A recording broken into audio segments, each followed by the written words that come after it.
It's about learning your heritage and then getting to become a culture bearer yourself. Transmit that. Be conscious of where you come from. This is Hourglass, the podcast from United Way of King County in Seattle. Up next, music and conversation from the Rhapsody Project, a Seattle-based community of artists that explore and celebrate music and heritage through an anti-racist lens. The Rhapsody Project will perform at United Way of King County's Advancing Racial Equity Series event, revisiting Dr. King's lost speech, on February 13th at Rainier Arts Center. But on this day, United Way stopped by Rhapsody Project's new studio at King Street Station to hear how the community spends its time teaching people to use music and culture to learn about their heritage and enrich their lives. I'm your host, Joe Burris. Thanks for tuning in. 2. 1, 2. I know I've waited. No, I've been blue. 'Cause I've been waiting for someone just exactly like you. Yes, you. Why should we spend money on a show or two? Nobody sings this love song just the way that you do.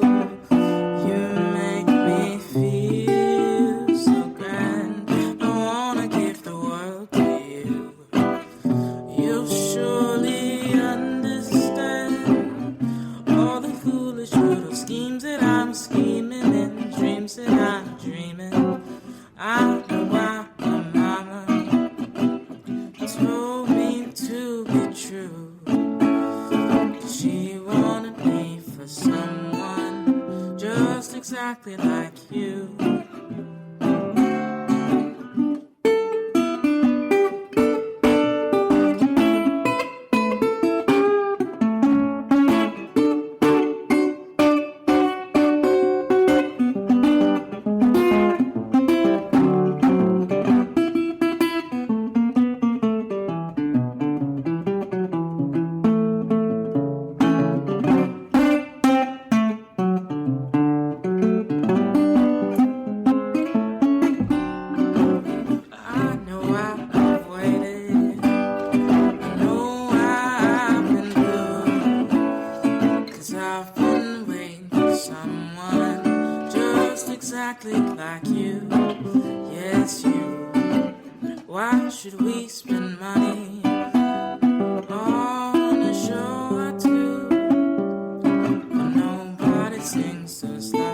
you.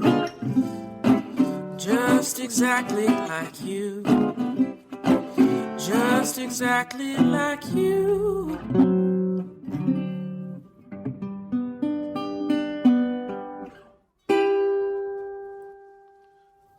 That was the sound of Rhapsody Project's co-founder Joe Siemens on the guitar and Youth Council member Mariah Roberson on vocals.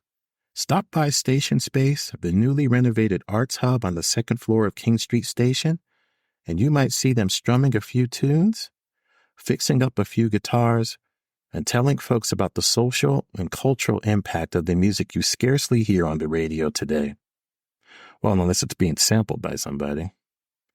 But the creators of the Delta blues, rockabilly, and Yiddish music will be proud to know that their genres are alive and well in Seattle, being used as a springboard to teach people to explore their own heritage, and as Seaman says, to root themselves in the layers of their identities. My buddy Ben Hunter and I co-founded the Rhapsody Project just over 10 years ago, back in 2013, as a program of a South End nonprofit called Community Arts Create.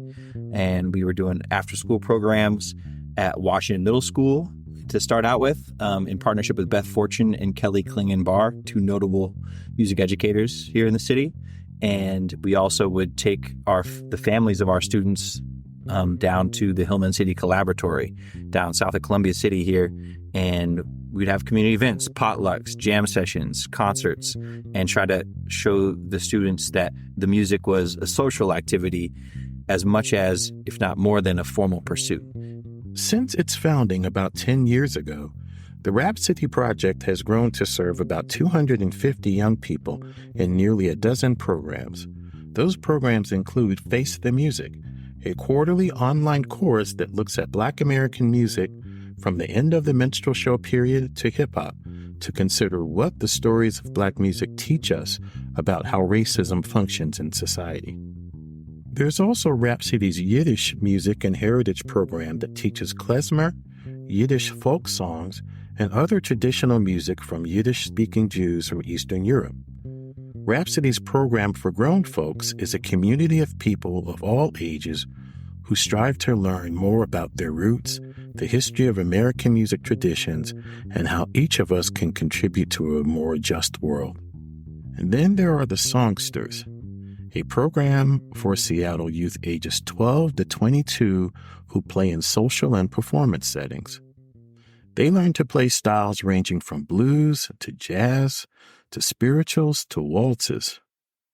Mariah has been a songster for years and has performed when the group has played at such venues as Folklife Festival and Benaroya Hall. Mariah says that through programs like Songsters, Rhapsody Project has developed its own unique sound. I had someone ask me what type of music I play, and I was like, if you can imagine everything before the 50s. Wow. We've played some contemporary songs, but by which we mean sitting on the dock of the bay. Yeah, which is that's not a contemporary the most song. song we've played, but it's we average in the 40s. But if I were to put it, it's the 30s. Anyway, if I were to put it into a genre, I explain it, and I think Joe and Ben have explained it before as just American roots music. Okay. Kind of country before it was country, or blues before it was rhythm and blues. Just what cultures were being built upon when we developed music here. So that ties into the heritage because there's different types of music that were developed in different regions of the United States. You have blues, but you also have Delta blues. You have Mississippi blues, people being named after their form of blues. Another song that we play is the St. Louis blues, and then we play the Memphis blues. So there's all different kind of subcategories of them. And then you get into ragtime. It's just what are the types of genres that have been developed into today that we hear. The Rhapsody Project sound was featured last November 11th when members of the Songsters performed at the grand opening of Station Space, which is housed in an area of King Street Station that sat dormant for about 30 years. That area now comprises a 10,000 square foot facility for young artists of color to showcase their talents in a venue of their own. The Songsters christened the space with a rendition of the traditional song, This Train.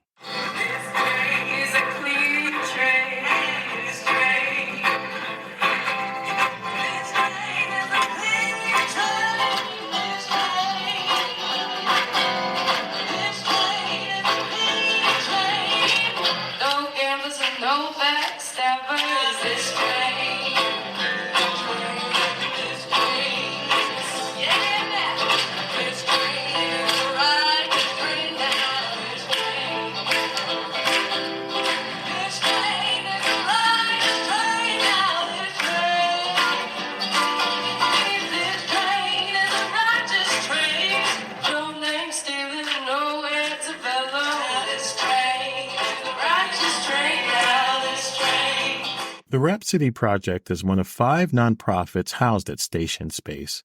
Another is Red Eagle Soaring, a Seattle-based indigenous youth theater company. Red Eagle Soaring is a member of 2 United Way of King County racial equity groups. It's part of the Indigenous Communities Fund, which United Way launched in 2020 to address the impact of the pandemic on the county's indigenous people.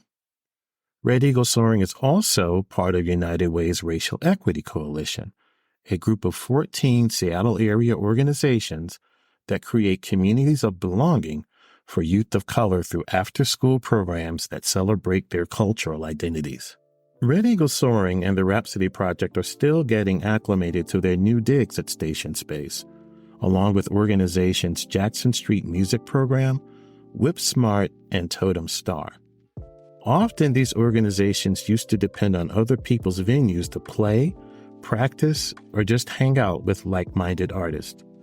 They all relish having places of their own to call home. In all the years that Mariah and I and our other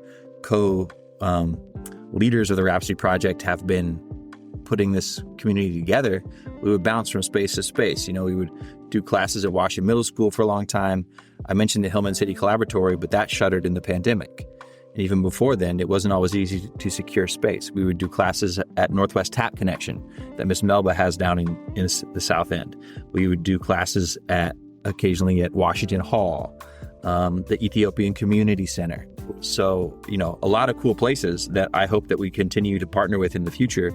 But, of course, the pandemic changed everything. And we had just started working on this project to raise the money needed to steward this space. And we have a renewable 30-year lease. So effectively, we have control of this space for the next 60 years. And all the investment that we've made in renovating it helps cancel out our rent. So the investment up front is going to bear fruit for years and years, and making it, securing it for young people, including but not limited to Mariah and the many other folks that, like Totem Star and Radio Soaring. There's lots of young people that come through our programs and then become leaders of our organization. Mm-hmm. And so really it's for young people to have a place, not just to learn art, but just to relax and feel like this is theirs. Mariah helped install the kitchenette and was in the meetings with the architects that helped figure out where we're going to put the walls and what we need and how to secure the space. So, we've had a youth voice involved in the design process and even help with some of the the fundraising. So, it's been a long journey, just the last 4 years to get this place happening. And now that we're having programs here, it's just thrilling, I would say. Stop by Rhapsody Project Studios and you will also see workbenches, tools, and dozens of guitars either rebuilt or in the process of being rebuilt. Members of the Rhapsody Project are luthiers, builders or rebuilders of stringed instruments. Siemens says that about 90% of Rhapsody's 50 guitars have been donated to the organization. Many of the instruments came in need of repair, but thanks to Rhapsody, they've been fully restored. The vision is that Mariah and other students of luthiery are going to connect with local luthiers from around the region. And already that's happened. Like another luthier from up in Bellingham, he took the train down here and worked with Mariah to install this workbench that's back in our tool room, and then also built these instrument shelves together. So we're trying to really bring in a lot of local craftspeople and make it a hands-on experience for anybody who wants to learn. A lot of the work today is on a computer, and so we're like, well, how do we help kids work with their hands? Because there's some of us, we all know those people that they have that mechanical genius or that inclination, but they don't want to stare at a screen all day. Right. So how do we give them something to do? And so, of course, luthiery is a great way to do that. Siemens says that both internally and externally, the goal of the Rhapsody Project is to cultivate youth leadership and tap into the power of music and culture to confront injustice and enrich communities. Every student in our program, whether they're a songster or not, is assigned, we want you to talk to your people. Go home, talk to your family or your community leaders and learn about where you come from. Okay. Because we feel like that's both a thing that's understood in America, but then also is really important for what you express, how you express yourself, and just building confidence and, authority as an artist and a person. Mm-hmm. When you're more rooted in your heritage and where you come from, you have you have a lot more you bring to the table in a lot of different spheres, right? And so that's a huge part of, even our adult programs, our youth programs. It's about learning your heritage and then getting to become a culture bearer yourself, transmit that, be conscious of where you come from. Come see the Rhapsody Project at United Way of King County's Racial Equity event at Rainier Arts Center on February 13th at 6 p.m. To learn more about this dynamic organization, log on to therhapsodyproject.org. United Way of King County partners with local organizations to keep our neighbors housed through rental assistance. One of those partners is the Housing Justice Project, a law office of the King County Bar Association that provides legal assistance to renters facing eviction in the county. The Housing Justice Project has a staff of lawyers and other professionals that prioritize helping renters at risk of eviction, but sometimes they help renters with other legal problems when they're able to do so. For more information, log on to the King County Bar Association's website, kcba.org.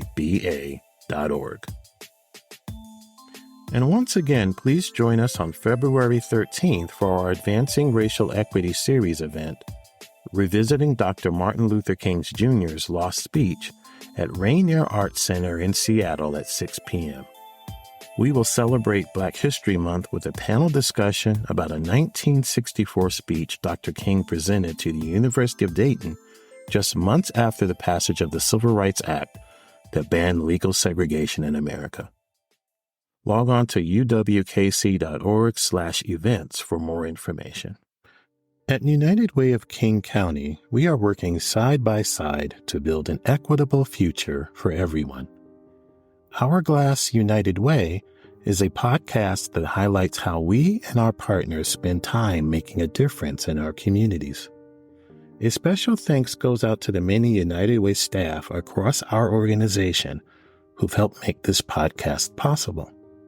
They include Chris Hines, Jared Erlinson, Archana Verma, James Taylor, Sharon Magliano Feliciano, Jean Escudeta, Derek Pierce, Sneha Kanda, Janet Whippy, Mari Hirabayashi, Nell Brewer, Joy Sebe, James Modi, Annie Ayers, Olivia Porth, Leanne Bannerman, and Marlo Klein.